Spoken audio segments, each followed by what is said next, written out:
Crumbling roads, inadequate state buildings, and upgrades to the electrical grid may end up costing you if you live in Missouri. State leaders are dealing with several issues, and they could peg those costs onto your electric bill.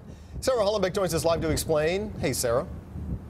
Good morning. What we know is that state highways and bridges are all crumbling, especially in the state of Missouri, more than any other state. So what we don't know right now is what they intend to do to make us all pay for it.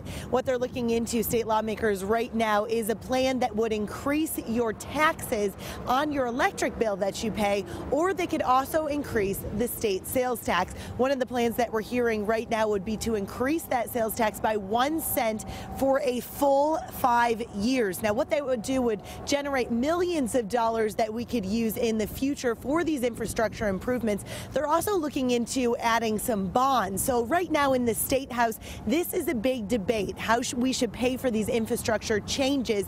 And one of the things that they're saying is that it is better to fix all of these infrastructure problems now before they really become a problem and we end up paying millions more than we intend. Now, we will continue to keep you posted on this issue. For now, we are live in downtown Kansas City. Sarah Hollenbeck, 41 Action News.